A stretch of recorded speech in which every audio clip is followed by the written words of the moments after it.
xarunta golaha shacabka oo ay ku shiraan baarlamaanka federaalka Soomaaliya saaka waxaa soo xaadiray 231 xildhibaan kuwaas oo ka doodayay mooshinka ka dhanka ah ra'iisul wasaaraha Soomaaliya Cabdi Faarax Jiddoon Saacid iyo xukuumaddiisa baarlamaanka ayaa markii ajandaha uu gudoomiyaha soo hordhigay waxa ay dood culus ka yeesheen codsi la sheegay in ra'iisul wasaaraha uu soo gudbiyay gudoomiyaha baarlamaanka oo ku aadanaa in ra'iisul wasaaruhu uu baarlamaanka hortago isla markaana halka iska difaaco gudoomiyaha ayaa baarlamaanka u soo bandhigay codsigaasi iyagoona xildhibaanada ku kala aragti duunaaday xildhibaanada ayaa sheegay inay muhiim tahay in ra'iisul wasaaruhu uu isdifaaco maadaama uu yahay ruuxa la soo eedeeyay xukuumaddiisa wax qabad la'aantana lagu tilmaamay waxa weeyaan qofka la soo dacweeyay waxa weeye sharci u diidayo oo oranayo ma iman karo ma hayno noomana qorna sidaa darteed inuu yimaado oo istifaaco waxa weeyaan waa qaanuun dabiici ah xaq dabiici uu leeyahay weeye inuu qofku istifaaco sharciyada islaamkuna waa qabtaa qofka haddii la soo eedeeyo inuu istifaaco marka haddii leeyahay wixii sharciyada islaamku ay qabto ma yeelayno hadda waxa weeye qofkii aan qabin sharciyada islaamku waxay qabto halkaanu ka sheegaya laakiin waxa weeyaan qofku inuu istifaaco waxa weeyaan waa arrin dabiici ah qaanuun dabiici uu leeyahay xaquuq dabiici weeye waxaana weeye in loo yeero midda kale gudoomiye anoo ka garanaya hadalka xildhibaan xiis saaka gudoomiye ra'iisul wasaaruhu waa ku yimid wuu ku sheegay waa ka wada hadasheen waxaana ku balantay siduu hadal uu noo sheegay inuu ku soo dirtay ajandaha sidaa darteed waxaan kaa codsanaynaa wixii aad ballanqaad dareemaynaa in baasir badan ku saaran yahay in culays badan ku saaran yahay in buuq kugu badan yahay intaasoo dhan kaa cududaaraynaa waana kaa raaligelinaynaa laakiin gudoomiye waxa weeye hadalkaagu waxa weeyaan waa digrii weeye waa warqad official waaye wixii aad ballan qaaday aad tiri jadaha ku soo daraya ayaa halkaa rabaa taasi waxay ku jirtaa maslaxadda guud ta Soomaaliyeed iyo qarannimada iyo wajibka baarlamaanka xildhibaan Cabdiraxmaan Xoosh Jibriil oo ka mid ah xildhibaanada mooshinka ka dhanka ah ra'iisul wasaaraha wada ayaa sheegay xarunta golaha shacabka inaysan maxkamad ahayn oo qof walba ay isdifaacayo laakiin waxa meesha yaala yihiin mooshin iyaga ay keeneen iyagana ay hadlayaan xildhibaanada kale ee ra'iisul wasaaraha taageersanna ay ra'iisul wasaaraha difaac u yihiin xildhibaanada sababta waxa rabaa inaan u sheego prime ministerka markii la yiri istiqlaalada keen laba waxa u furnaa inuu istiqlaaladiisa madaxweynaha u geeyo ama inuu hor yimaado golaha shacabka uu weydiisto kalsooni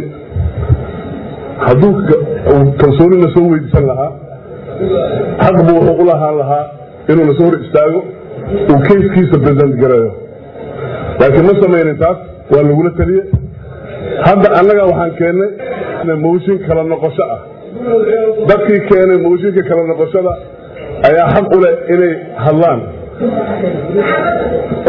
prime ministerka waxaa uga furan meeshaan in dadka asaga ku sapoorti garaynayo oo mooshinkan ka soo horjooda inay u doodaan mooshinka maadaama annaga aan keennay annaga dhexdeeda dood dhici karta laakiin prime ministerka xoguma furna waxaan rabaa inaan ka hadlo qodobkaan dhahayo cadaaladda dabiiciga ama waxa la yidhaahdo principles of natural justice uu prime ministerka ku soo codsado warqadiisa marka laga hadlaayo arrintaas macnaheedu waxa waaye qofkii la soo eedeeyo inuu xaq u leeyahay inuu isdifaaco laakiin arrintaas waa maxkamad dhexdeeda waaye meeshaan maxkamad maaha golo shacab waa golaha shacabkana waxa waaye dhexdeena doodaasna dhex taallaa principles of natural justice ma khuseeya baarlamaan dhexdiisa wuxuu khuseeya maxkamad keliya sidoo kale xildhibaan Mahad Maxamed Salaad oo ka mid ah baarlamaanka federaalka Soomaaliya ayaa waxa uu sheegay in xeer hoosaadka baarlamaanka ay ku qoran tahay xitaa haddii gudoomiyaha baarlamaanka mooshin laga keeno in uu ka mid noqonayo mudanayaasha baarlamaanka uu xaq u leeyahay inuu hadlo iska badaa ra'iisul wasaare sida uu hadalka u dhigay waxa meeshan yaala oo shalaankeena waxay ahayd mooshin kalsooni kala noqosho xukuumad waxa doodaas oo dhex taalana waa golaha shacabka qofkii taageersan iyo qofkii ka soo horjeeda mooshin la keeno gudoomiyaha baarlamaanka anaga dooranay baarlamaankana asaga jeergareeya waana xildhibaan mooshin kalsooni kala noqosho gudoomiyaha baarlamaanka haddii laga keeno qodobka 9aad ee xeeroosaadka faqradiisa 5aad xarafkiisa ah wuxuu qabaa inuu kursiga guddoonka inta ka dego halkaas fadhiisanayo awoodna uusan u lahayn ama xaq uusan u lahayn jawaab celin xataa inuu sameeyo guddoomiyihii baarlamaanka xildhibaanka ay xildhibaanadu doorteen haddii awood loo sii waayo inuu isdifaaco oo xeerku ka xadiday anigu ma arko sharciga fasaxaya prime ministerna baarlamaanka inta hor yimaado uu yiraahdo waa isdifaacaya waxaan codsanaynaa xeerka in loo hoggaansamo xeeroosaadbaa noo yaala dastuur ayaa noo yaala waxaa yaala mooshin kalsooni kala noqosho xukuumadda dowladda baarlamaanka dhex taalla jaamac Ismaaciil oo ka mid ah baarlamaanka Soomaaliya ayaa waxa uu gudoomiyaha baarlamaanka ka codsaday inuu xakameeyo maamulka golaha shacabka waxa uu gudoomiyaha u sheegay hadii meesha qalaaso uu ka dhaco in hogaanka uu mas'uul ka yahay isagoo ka codsaday in ra'iisul wasaaraha loo ogolaado in halka uu iska difaaco gudoomiyaha marka ugu horeysa hadii meesha uu ka dhaco waa hogaanka adiga waxaan ku leeyahay gudoomiye waxaan aad iyo aad kaaga codsanaynaa inaad si fiican meesha u liid garayso talabaad insha Allah ugu kaalmee talabaad prime minister baa la soo yeeyay markii la soo yeeyay waxa la yiri dambigaasuu galay hagale soo inuu qofku ka hadlo ma soo inuu yiraahdo ma war anigu saas ma samay war kaas ma jiro maxkamad baa meesha inta la iska duumiyaa la oranayaa sida gudoomiye sharciga sidiisa ugu dhaq la 22 xildhibaan baan kuugu keenay mooshinka muu ka walaagtay kalaan ku keenay kama walaagtay waa ku keenay 22 gawaad aqbashay prime minister halkaas la keenayaa hadii kale gudoomiyaha baarlamaanka Soomaaliya Maxamed Sheekh Cusmaan Jawaari oo shir gudoominaya 231 xildhibaan ayaa waxa uu dhax dhigay xildhibaanada in iyagu ay u codayaan codka gacantaaga ah hadii ay ogol yihiin in ra'iisul wasaaraha uu ka hor hadlo baarlamaanka oo uu sheegay ujeedooyinka loo haysto iyo in kale toddoba ka mid ah xildhibaanada baarlamaanka Soomaaliya ayaa ogolaaday in ra'iisul wasaaraha uu baarlamaanka hor yimaado halka 141 xildhibaan ay ka soo horjeesteen in ra'iisul wasaaruhu uu qudbeeyo 8 ka mid ah xildhibaanada ayaa iyaguna ka gaabsaday halka 75 ka mid ah aysan codeynin codkii hadda la qaaday waxa